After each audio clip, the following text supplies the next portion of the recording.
Hi, Joe Smiles here, and today I'm going to give you my take on why Ronnie Coleman was so good at bodybuilding. He was an American bodybuilder born in Louisiana in 1964, and he was regarded as one of the best, if not the best, bodybuilder of all time. Ronnie's ethnic background is African American, and his parents were born in Louisiana, and he was an inspiration to other black athletes and bodybuilders who he persuaded to get into sport and aspire them. He went to Grambling State University and he studied accounting, but he didn't follow through with accounting. He became a police officer, and he did that in Arlington, Texas, and he started that between 1989 and 2000, and then he went part-time and retired in 2003. He held down a full-time job as a police officer whilst becoming one of the best top bodybuilders in the world, winning 8 consecutive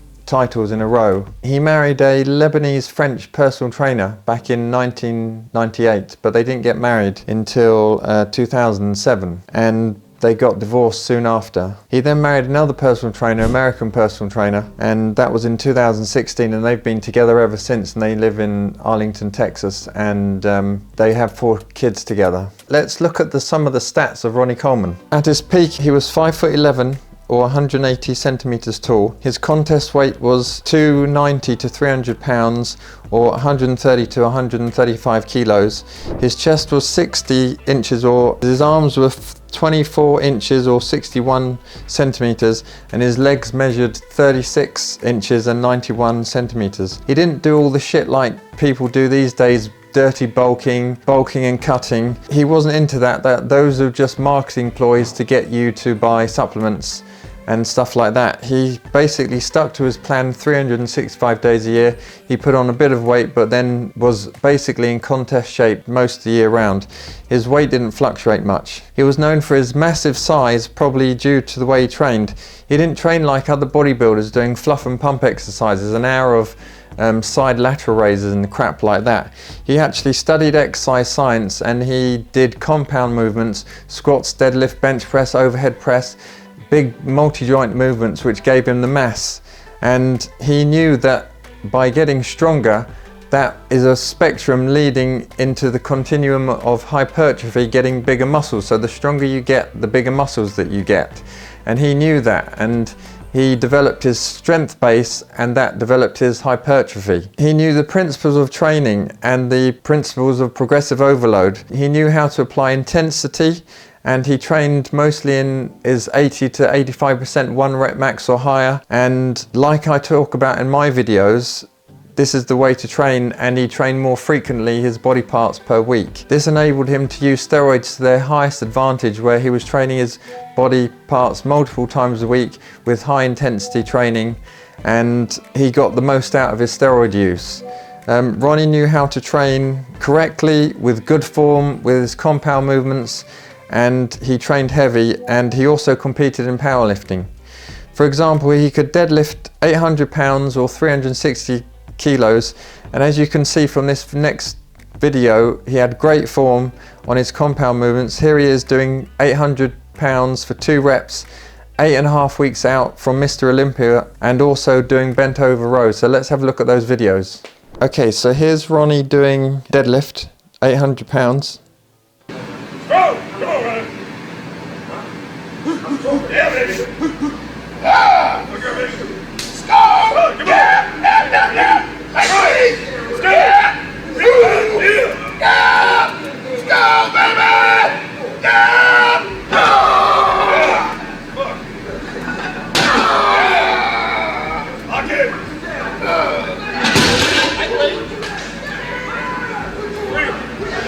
Excellent technique, flat back, straightening hips and knees at the same time on the way up, keeping the bar close to his body. Perfect. Okay, let's have a look at him doing bent over rows. Lightweight. Last one.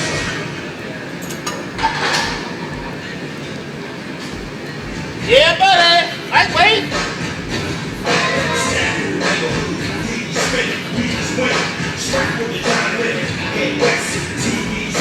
You need to put your back into it, baby. How you do that there?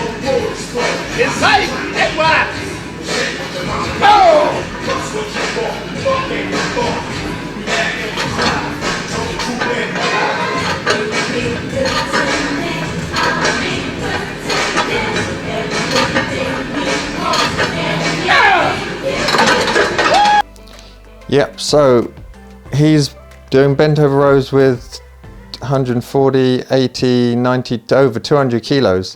Technique's really good, cheating a bit, but you can cheat sometimes with these exercises. He's not doing any damage, his back is flat, it's perfect. Okay, here's Ronnie squatting 800 pounds in a powerlifting suit and knee wraps. Let's have a look at this.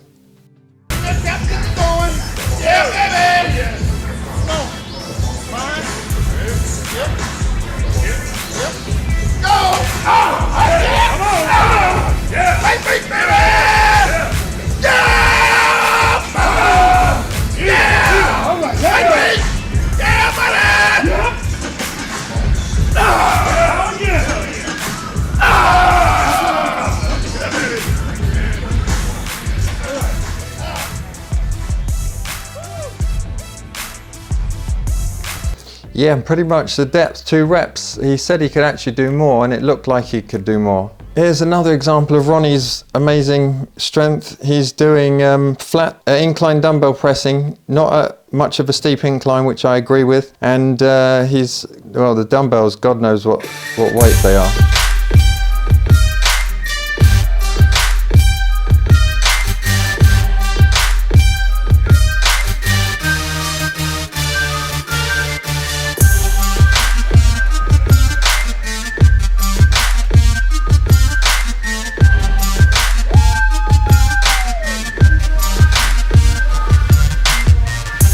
Yeah, brilliant. Okay, let's have a look at Ronnie doing bench pressing, flat bench press, 500 pounds. He's doing a suicide grip, which is absolutely nuts, because if you that bar slips out of your hand, it'll just crack his rib cage and his sternum. But yeah, let's have a look at this, 500 pounds, full range of motion bench press.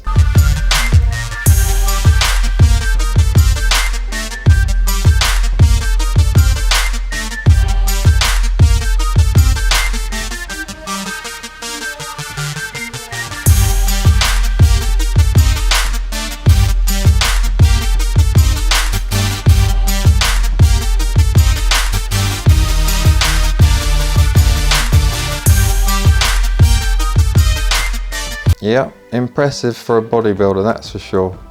Don't see much of that around. Now, as you're all starting to know, I condemn the use of steroid use, and my channel is a drug-free channel. I have 5 years of copies of all my full blood test results on my website, so you can see my physique is completely natural. I'm transparent, I'm moral, I have good values when it comes to training. I believe in drug-free training. You can go onto my website and see all my blood test results. He knew how to use steroids, but there is no doubt about it with fitness influencers and doctor gurus on the internet, YouTube. There's an epidemic of steroid use at the moment, and most people who take steroids take them too young, don't know what they're doing. They have average physiques at best because they just don't know how to train properly. He knew how to train properly. He had a coach helping him train all the time. And most people look terrible on steroids. When they're off steroids, or people training drug-free, they don't even know how to train, so they don't look particularly impressive. You can see my physique on some of my videos where my top's off, and it's pretty impressive, and I'm drug-free, and that's how it should be.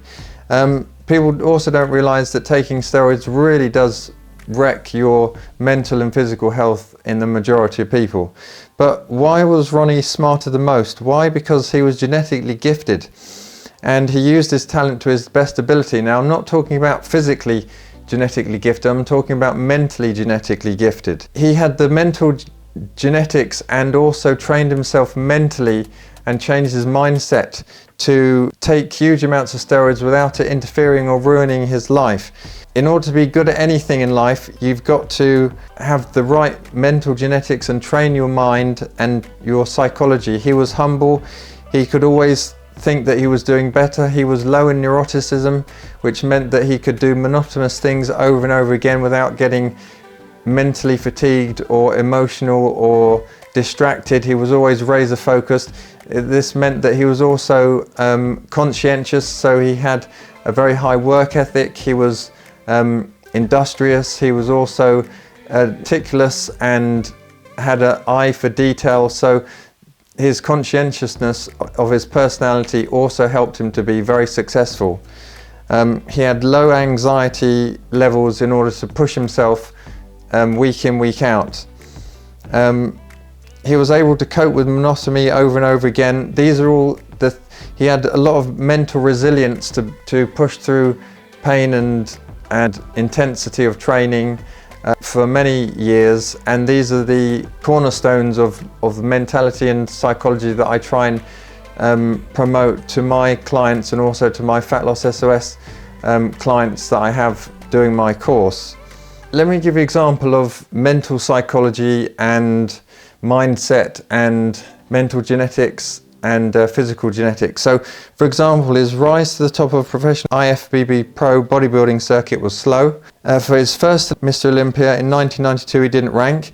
Then in 1994 he placed 15th, then 10th in 1995, then 6th in 1996, then 9th in 1997, and then the British guy Dorian Yates, he won his 6th and last title before retiring. Then Ronnie didn't win until 1998 when he was a police officer. He then won 7 straight wins in a row until 2005, and then in 2006 he placed 2nd, and then 2007 he placed 4th, and then he basically retired. And that's what I mean by developing your mental genetics over your physical genetics. So he even struggled, but he had the mental genetics to cope with the amount of stress he would put himself under. I've been through a lot of catastrophes in my life, especially with my health, and it's all come down to my mindset, my psychology, my mental genetics over my physical genetics or my physical problems that I had before I was born. So now this is interesting. In 2023, he's now 59. He's had his spine fused, pretty much the whole thing, and he walks with crutches and he uses a wheelchair. His training lifts weren't the reason for his injuries. This is important. In his autobiography, Yeah Buddy, he explains that he did suffer a serious back injury when he was 17, when he was on lots of steroids when he shouldn't have been, and he was trying to squat 500 pounds in a powerlifting meet just at 17, and he herniated one of his discs really badly. But he also played a linebacker for American football, and he suffered serious neck and back injuries when he was playing American football. So these are injuries which are classed as type 2 osteoarthritis. You have type 1 osteoarthritis, which are genetic, and you have type 2 osteoarthritis, which are musculoskeletal injuries that then turn into osteoarthritis as you get older and as you keep on training. And so most of his injuries were type 2 osteoarthritis, but also in the US, surgery and medicine is big business. And he's commented himself that he spent about $1 million on spinal surgery. The surgeons he concluded that they just started doing it for money.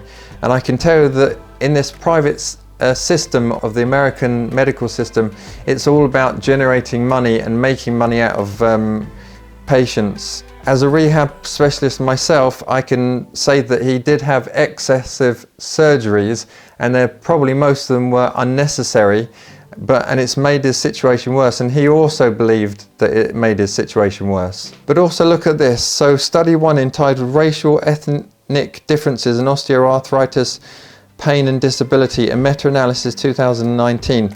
It looked at different ethnic groups, and it found that African Americans had more osteoarthritis, pain severity and functional physical performance issues than any other ethnic group. So with the huge amount of steroids he was taking at a very young age, plus his ethnic background, plus steroids acting as an analgesic, so it lowers your perception of pain, he probably pushed too hard when he was injured, and that predisposed him to osteoarthritis. He had probably genetic type 1 osteoarthritis plus his sporting injuries, type 2 osteoarthritis, and it had nothing, which has disabled him now, but it had nothing to do with his lifting technique or the exercises that he chose to win the Mr Olympias.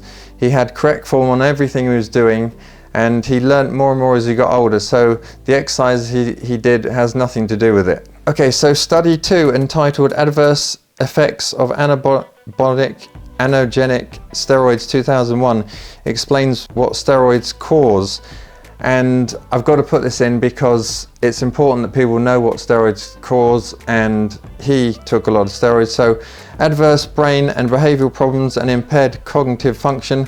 They cause also cardiovascular problems like high cholesterol, high blood pressure, high low density lipoprotein cholesterol, which is a bad cholesterol, enlarged heart, arrhythmias, thrombosis, heart attacks, liver damage and inflamed liver cells. It increases plasma liver cells and necrosis of your liver, liver markers and mitochondrial degeneration, urinary issues like toxic kidneys and kidney failure, musculoskeletal injuries like higher your chances of tendon ruptures, muscle tears, poor vascularization, reproductive issues like hypothalamic pituitary axis dysfunction, so your pituitary and hypothalamus in your brain gets dysfunctional and damages the Leydig cells in the testes, so your testes get damaged. Sometimes this causes permanent erectile dysfunction and permanent infertility and damage to sperm. Hematological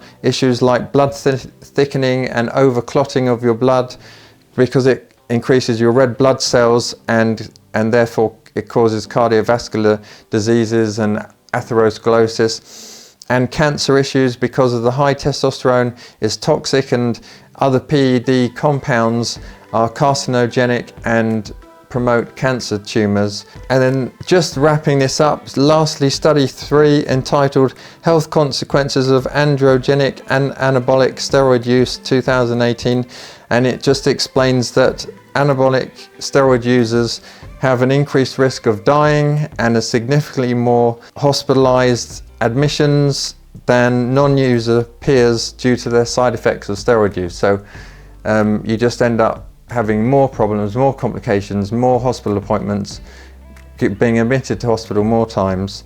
I hope you found my take on Ronnie Coleman interesting, and if you like my videos, like the bloody videos, make comments, make any comments you want, hit the subscribe button, follow me for unbiased, evidence-based information on fitness, health and nutrition and fat loss, and get involved, make comments, start conversations. And yeah, Ronnie was quite the bodybuilder and athlete and mental specimen.